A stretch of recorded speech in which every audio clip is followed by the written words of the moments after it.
আজ আপনাদের দেখাবো কিভাবে দরজার ফ্রেমের মাথার আল তৈরি করতে হয় অনেক সহজভাবে। যেমন আমি দেখানোর চেষ্টা করলাম যে এই দরজার ফ্রেমটি আমি যখন আল তৈরি করব ঠিক মাপ দিয়ে দরজার ফ্রেম অনুযায়ী মাপ দিয়ে নিলাম, যাতে করে দরজার ফ্রেমটি তৈরি করতে সহজ হয়। দরজার ফ্রেমটি আমার ভিডিওতে দেখা ঠিক এইভাবে আপনারা যদি কাজ করেন, অবশ্যই আপনার দরজার ফ্রেমটি তৈরি করতে খুব সহজ হবে। আমি অন্যান্য জায়গা দেখছি যে দরজার ফ্রেম তৈরি করতে অনেক কঠিন পদ্ধতি আপনার তৈরি করে থাকে এবং এগুলো ব্যবহার করে থাকে, কিন্তু আমার এই ভিডিওর পদ্ধতি যদি আপনারা দেখে থাকেন, অবশ্যই আপনাদের দরজার ফ্রেমটি তৈরি করতে খুব সহজ হবে। দেখেন, একটি ভিতরের দাগ দিয়ে যদি আপনারা ভিডিও অনুযায়ী এইভাবে দরজার ফ্রেমটি তৈরি করতে পারেন, আপনার দরজার ফ্রেমের কোনায় কোনোভাবে ফাঁক হবে না এবং দরজার ফ্রেমটি দেখতে সুন্দর লাগবে।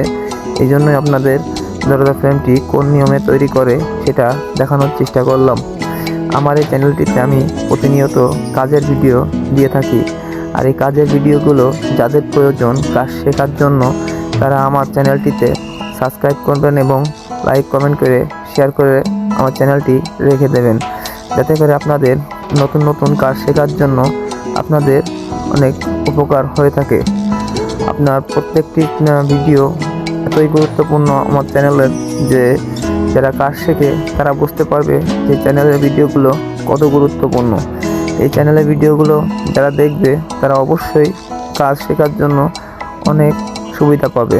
দেখেন, প্রত্যেকটি কাজই অনেক নিখুঁতভাবে করা হয় এবং অনেক সহজ পদ্ধতিতে করা হয়, এবং এগুলা মজমতো দেখতে সুন্দর লাগবে যদি এই ফ্রেমের কাজটি যেভাবে দেখানো হয়েছে এভাবেই যদি আপনারা করেন। আমার ভিডিওগুলো ভালো লাগলে আপনারা অবশ্যই আমার পাশে থাকবেন এবং আমার ভিডিওগুলো দেখবেন, এবং যাতে করে ভিডিওগুলো সবার মাঝে প্রকাশ করা যায়, লাইক কমেন্ট করে শেয়ার করে রাখবেন।